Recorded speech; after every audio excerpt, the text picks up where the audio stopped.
다음 페이지 보여주십시오. ต่อไปค่ะ 그러므로 오리가 되지 마십시오. 오리는 굉장히 헤엄을 잘 치는 동물입니다. 무태에 올라가면 뒤뚱뒤뚱 걸을 수도 있습니다. 하면 조금 날아가기도 합니다. 그러니까 스펙으로 치면 지상에서 가장 완벽한 동물이죠.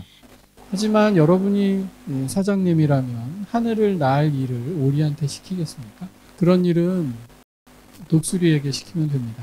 들판을 달려갈 일을 오리에게 시키시겠습니까? 말에게 시키면 될 겁니다. 그러므로 여러분은 오리가 되겠습니까? 독수리가 되겠습니까? 여러분이 잘하는 일을 더 잘할 수 있게 하십시오. 자기가 정말 잘하는 일을 브랜드라고 부릅니다. 우리가 텔레비전을 켜거나 SNS를 켜면 수많은 광고를 보게 됩니다. 애플은 멋있다고 광고를 하고 삼성은 기능이 많다고 광고를 하고 예를 들어 화웨이는 저렴하고 화웨이는 뭐라 그래? 가성비가 높다고 사진이 잘 찍힌다고 광고를 합니다. 하지만 애플이 우리는 건전지가 좀 빨리 닳아요 라고 말하는 법은 없습니다. 각자 자기가 제일 잘하는 것을 이야기합니다. 브랜드란 그런 것입니다. 이제 여러분도 사회에 나가면 여러분 한 사람 한 사람 자신의 이름이 자기의 브랜드가 됩니다. 그렇다면 여러분은 사회에 대해서 내가 이걸 잘한다고 말하는 게 좋겠습니까? 딱히 못하는 건 없어요. 이렇게 말하겠습니까? 여러분의 장점을 키우십시오. 그런데 내가 학교에서 학생들을 지도하다 보면 많은 학생들이 자기 장점을 키우다기보다는 약점이 있으면 그걸 보완하려고 굉장히 애를 씁니다. 이것은 아까 말했듯이 사회가 전문화되기 이전에 과거 사회에서는 두루두루 잘하는 약점 없는 인재가 더 각광받았기 때문입니다. 하지만 지금 말씀드린 대로 이제 새로운 시대에는 자기 강점, 자기 브랜드가 분명한 인재가 훨씬 더 각광받게 될 것입니다. 그래서 자기 장점을 키우는 것이 중요한데 그게 그렇게 하기 위해서는 무엇이 가장 필요하겠습니까? 바로 자기에 대해서 성찰하는 것입니다. 잠깐 화제를 돌려서 아까 처음에 이야기했던 SNS, 소셜미디어 얘기를 좀 해보겠습니다. 소셜미디어는 굉장히 파워풀한 소통의 도구이지만 내가 볼 때 아주 큰 문제점도 가지고 있습니다. 아까 그랬죠. 사람마다 그래서 제일 멋진 모습만 올려 보이게 된다고요. 이 문제를 미국의 펜실베니아 대학 다니는 아이들이 처음 제기하면서 그 대학 학부에서 펜페이스라고 불렀습니다. 자기 모습보다 훨씬 더 과장된 그런 더 멋진 모습으로 허세를 부린다는 뜻이죠. 근데 문제는 그런 사진을 많이 올리면 올릴수록 좋아요를 많이 받게 된다는 것입니다. 좋아요는 하나의 인정입니다. 인간은 본질적으로 타인의 인정을 구하는 존재입니다. 이 인정 욕망은 나는 굉장히 중요하다고 생각합니다. 타인의 인정을 얻기 위해서 우리가 하기 싫은 공부도 하고 귀찮은 연습도 하고 계속 치열하게 노력하는 것입니다. 인정의 열망은 그래서 굉장히 강력한 자기 성장의 도구가 될 수 있습니다. 그런데 소셜미디어의 좋아요는 그 인정을 너무 손쉽고 값싸게 얻을 수 있게 만든다는 것입니다. 흡사 미국 사람들이 영양분은 하나도 없고 인공 조미료만 가득 찬 감자칩 같은 것을 먹으면서 운동은 하나도 하지 않아서 굉장히 뚱뚱해지는 경우가 있습니다. 미국 사람들은 이런 음식을 정크푸드라고 부릅니다. 입에는 아주 달고 맛있지만 영양가는 하나도 없는 쓰레기 같은 음식이라는 뜻입니다. 이렇게 말하면 화나는 사람도 있을지 모르지만 소셜미디어의 좋아요는 나는 정크 레코니션이라고 생각합니다. 당장 입에는 달지만 내 인생의 성장과는 큰 상관이 없는 그런 쓰레기 같은 인정인 것이죠. 소셜미디어의 가장 큰 문제는 우리가 성장했어야 할 가장 중요한 인정의 욕망을 이렇게 너무 손쉽고 너무 저렴하게 남용하게 된다는 것입니다. 소셜미디어에 더 큰 문제점이 있습니다. 여러분의 자존감을 떨어뜨린다는 것입니다. 또 한 가지 문제점이 있습니다. 여러분 나탈리 포트만이라는 유명한 여자 배우 아세요? 옛날에 레옹이라는 영화가 있었는데 거기 꼬마 아가씨로 나왔던 배우입니다. 이후에 스타워즈 시리즈의 공주님으로도 나왔죠. 굉장히 예쁘고 유명한 영화 배우인데 이 사람이 하버드 대학도 나왔습니다. 다들 완벽한 인간이라고 부러워했는데 그래서 하버드 대학에서는 이분이 졸업할 때 졸업식 축사를 맡겼습니다. 그 축사에서 나탈리 폴트만은 아주 놀라운 이야기를 했습니다. 나는 내내 임파스터 신드롬에 시달렸다. 임포스터란 가면이라는 뜻입니다.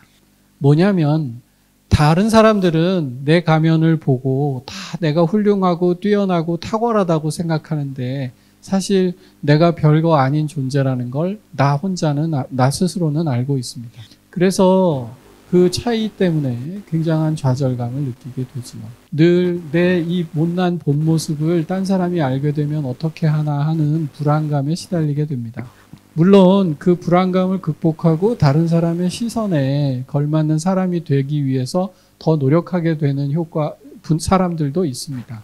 문제는 나탈리 폴트만 같은 유명한 사람뿐만이 아니라 여기 앉아있는 여러분 그리고 나 모두가 임파스터 신드롬을 어느 정도 앓고 있다는 것입니다. 다시 말해서 소셜미디어에 올라가는 내 모습과 사실은 이 초라한 내 모습의 차이를 제일 잘 아는 사람은 바로 나입니다. 그런 불안감이 더 타인의 인정을 구하게 되고 그래서 옛날보다 잠깐 중고품으로 사거나 되팔지라도 명품을 구매하게 되고 남들이 다 간다는 최신 힙플레이스에서 식사를 하게 하고 자꾸 사진 찍기 좋은 나라에 가서 여행을 하게 만듭니다. 거대한 악순환에 빠지는 것이죠. 왜 악순환이라고 하는지 아시겠습니까? 아까 말한 가장 중요한 요소 자기 성장이라는 데 쓸 수 있는 자원, 시간, 노력을 그쪽에 빼앗기기 때문입니다. 이 페이지가 오늘의 가장 중요한 결론입니다. 당신이 되십시오. 여러분 벤치마킹이란 말 아십니까? 경영학에서는 아주 중요한 말입니다.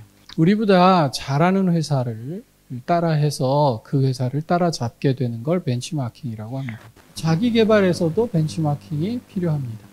훨씬 성공한 사람들을 보면서 저 사람처럼 내가 돼야겠다 그런 생각을 하는 것을 벤치마킹이라고 합니다. 하지만 오늘 계속 이야기했듯이 중요한 것은 진정한 최선의 나 자신이 되는 것입니다.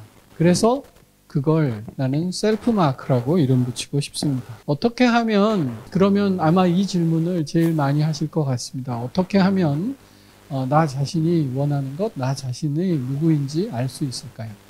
사실 굉장히 쉽게 들려도 나는 누구인가라는 질문에 대답하는 것은 매우 어려운 일입니다.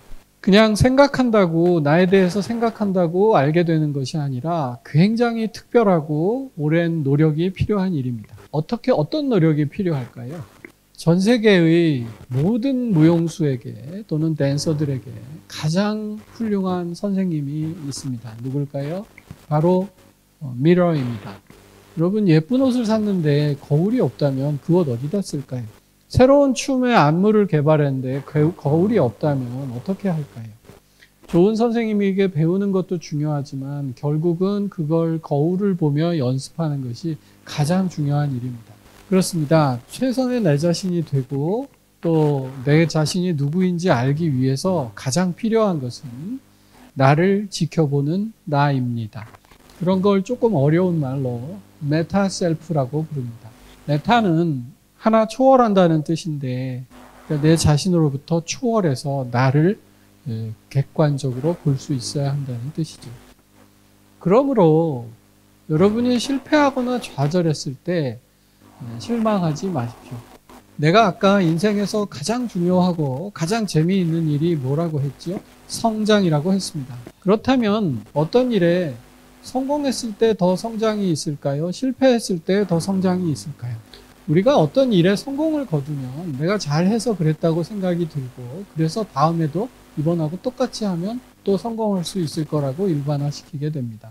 기분 좋은 일이죠. 하지만 실패를 하게 되면 아픕니다. 그래서 이걸 반복하지 않기 위해서 내가 무엇을 고쳐야 할까? 다음에는 무엇을 달리해야 할까? 그걸 고민하게 되죠. 다시 말해서 실패를 토대로 성장이 있게 되는 것입니다. 그러므로 나는 여러분이 성공했거나 실패했느냐에는 별로 관심이 없습니다. 내가 정말 관심 있는 것은 여러분이 그 성공이든 실패든이든을 통해서 얼마나 배우고 성장했느냐입니다. 나는 그래서 그 실패가 성장을 위한 토대로 경험으로 또는 교훈으로 사용될 수 있다면 어쩌면 그 실패는 나중에 더 큰 도움이 될 수 있을 거라고 생각합니다. 나는 사실 젊을 때 대학 다닐 때 꼭 고위 공무원이 되고 싶었는데 공무원이 되기 위해서는 굉장히 어려운 시험을 합격해야 했습니다. 그 시험은 내가 몇 년 동안 준비를 했는데도 결국은 실패하고 말았습니다.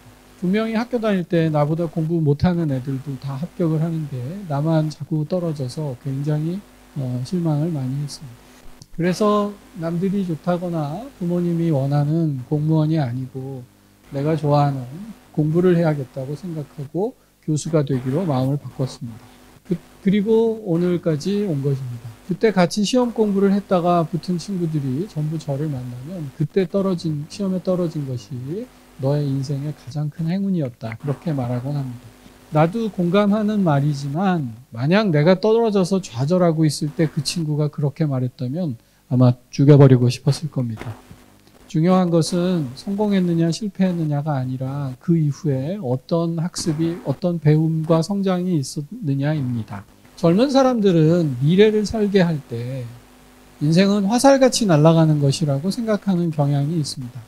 내가 수많은 사람들과 같이 을 관찰했지만 그런 인생을 산 사람은 단 한 사람도 없습니다.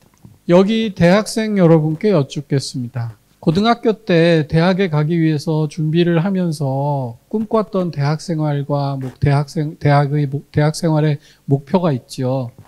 지금 그렇게 살고 계신가요? 앞으로의 인생도 마찬가지입니다. 여러분은 지금 대학생으로서 앞으로 사회에 나가면 이런 직업을 갖고 이런 일을 하면서 이렇게 살 거야 라고 계획을 세웁니다. 하지만 막상 나가보면 지금 여러분이 그러고 있는 것처럼 그때 여러분이 지금 생각하는 것과는 완전히 다른 삶을 살게 됩니다. 다시 말하면 인생은 화살 같은 것이 아니라 이리저리 흔들려 내려가는 종이배 같은 것입니다.